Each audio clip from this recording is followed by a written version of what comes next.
ចាថ្ងៃនេះខ្ញុំនឹងលើកនៅចំណុចមួយចែកជូនបងប្អូនទាំងអស់គ្នាសម្រាប់អ្នកដែលគាត់ដឹងហើយមិនចាំបាច់មើលវីដេអូនេះក៏បានដែរអញ្ចឹងខ្ញុំចែករំលែកសម្រាប់អ្នកដែល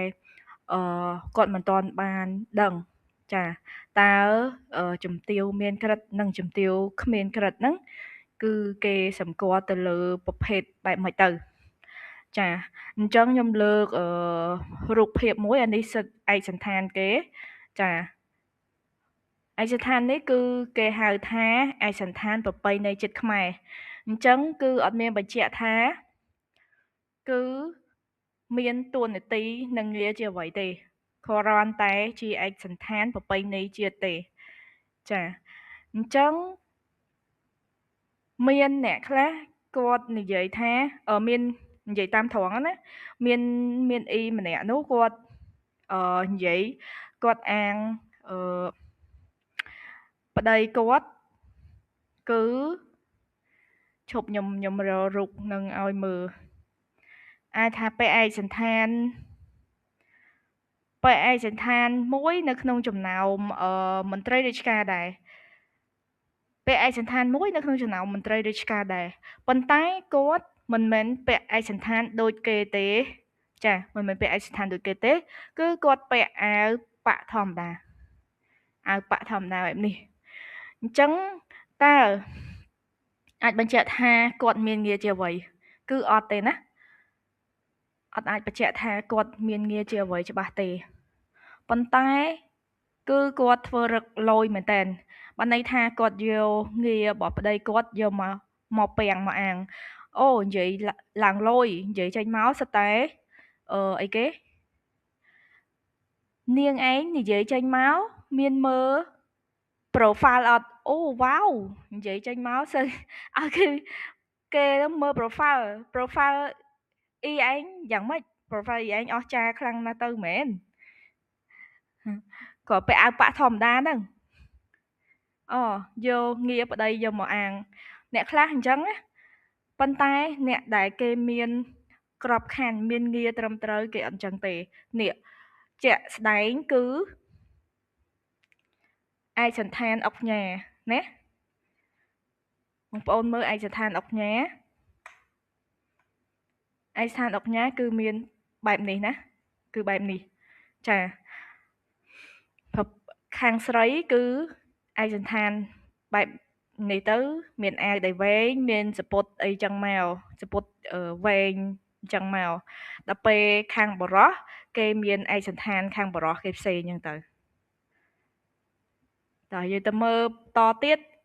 អានេះឯកសណ្ឋានខាង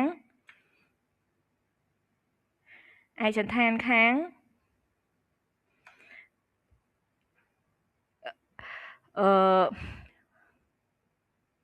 មន្ត្រីអធិការកិច្ចធានារ៉ាប់រងចានេះជាឯកសណ្ឋានរបស់ខាងបរោះចាហើយខាងនេះគឺឯកសណ្ឋានរបស់នារីគេសិតតែមានឯកសណ្ឋានរបស់គេកុំចំច្រឡំអ៊ីហើយអ៊ីនិយាយមកអត់ចេះខ្មាស់មាត់ចឹងបោកក្មេងបានណាអ៊ីតែសម័យនេះហីអ៊ីនធឺណិត search មិនផ្លែតចេញហើយឯកសណ្ឋានបែបម៉េចអ្នកណាដែលមិនដឹងណែឯកសណ្ឋានគេនេះឯកសណ្ឋានលេខ4សម្រាប់អីគេការងារដៃវែងកងទ័ពជើងគោកណាគេមានអីគេឯកសណ្ឋានតាំងពីឧត្តមសេនីយ៍វរៈសេនីយ៍អនុសេនីយ៍នាយទាហានរងនិងពលទាហានអីនេះណែគេថាមានឯកសណ្ឋានរបស់គេអត់មានបន្លំទេឯកសណ្ឋានគ្រប់គ្រងចាឯកសណ្ឋានគ្រប់គ្រងកងទ័ពជើងគោកចាឯកសណ្ឋានកងទ័ពជើងគោកប្រភេទបរោះចាខាងក្រោមនេះគឺប្រភេទនារីណាឯកសណ្ឋានគេមានស្អាតទៅណាព្រោះក៏មានស្រីក៏មានហើយអីគេពាក់អាវប៉ាក់ហ្នឹងអីគេយកឯកសណ្ឋានប្តីថតក្នុងស្ទូឌីយោទៀតឡើងកែរូបអេឌីតឡើងចែងចាំងហើយទៅយកមកដើរគម្រាមគេអើយអត់ចេះខ្មាស់គេមែនណែឯកសណ្ឋានគេនេះឯកសណ្ឋានសិល្បៈកងយោធពលខេមរភូមិន្ទណាឯកសណ្ឋានគេមានណា ប្រុសក៏មានឯកសណ្ឋានស្រីក៏មានឯកសណ្ឋានដែរនេះឯកសណ្ឋានអី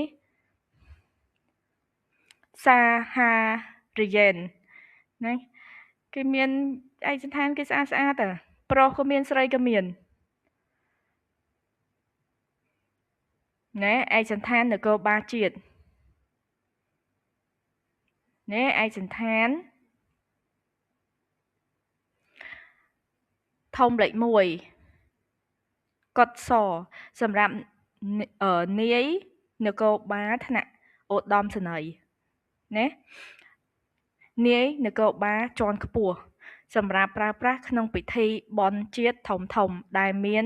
ព្រះមហាក្សត្រចូលរួមណាឯកសណ្ឋានគេស្អាតណាប្រុសក៏មានស្រីក៏មានអត់មានមកបន្លំទេប្រធានរដ្ឋសភានេះលេខឯកសណ្ឋានធំលេខ1គេមានលេខ1លេខ2លេខ3របស់គេណែយាយមកចឹងយាយតំណាងរាស្ត្រស្ត្រីណែឯកសណ្ឋានគេធំលេខ1ហើយសម្ដីនិយាយចេញមកអូយដូចមនុស្សអត់ដែលបានចូលសាលាហៅគេសើអីគេណាអូយសម្ដីអាក្រក់ហ្មងពិបាកទទួលយកដូចអត់ដែលចូលសាលាហ្មងយាយហ្នឹងឯកសណ្ឋានផ្លូវការនេះខាងអីសមាជិកប្រសិទ្ធិ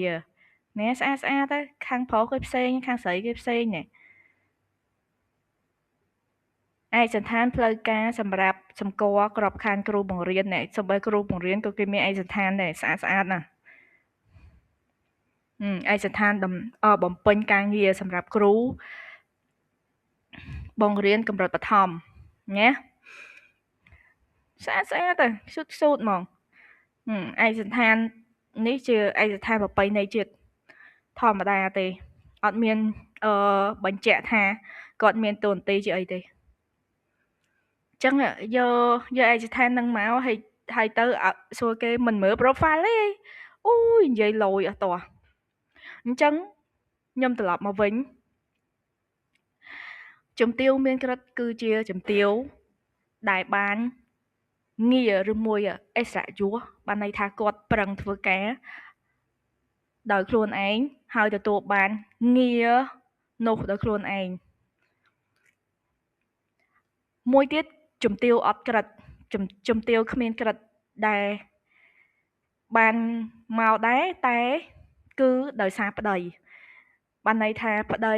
ធ្វើការក្របខ័ណ្ឌរត់ទៅហើយបើសិនជាប្តីឡើងតំណែងធំអញ្ចឹងតួនាទីប្រពន្ធគឺឡើងតាមប្តីដែរអាហ្នឹងគេហៅជំទាវដែរតែជំទាវអត់ក្រិតអញ្ចឹងជំទាវមានក្រិតនេះគឺជំទាវដែលល្អពូកែខ្លាំងជាមនុស្សដែលខ្លាំងចាហ្នឹងហើយគឺគាត់ខំប្រឹងដោយខ្លួនឯងដើម្បីបានងារមួយនេះជំទាវមានក្រិតនេះមិនធម្មតាទេណាហើយជំទាវគ្មានក្រិតនេះគឺឡើងដោយតាមគេណាឡើងទៅតាមប្តីបើប្តីឡើងធ្វើធំប្រពន្ធឡើងងារតាមនឹងដែរណាឡើងជំទាវតែជំទាវអត់ក្រិតអញ្ចឹងយល់แล้วណាអ្នកតគ្នាអ្នកដែលមិនតន់យល់ចំណុចហ្នឹងណាជំទាវគឺមានពីរប្រភេទគឺជំទាវមានក្រិតនិងជំទាវអត់ក្រិតអូខេអញ្ចឹងវីដេអូនេះគឺខ្ញុំសូមបញ្ចប់តែប៉ុណ្្នឹង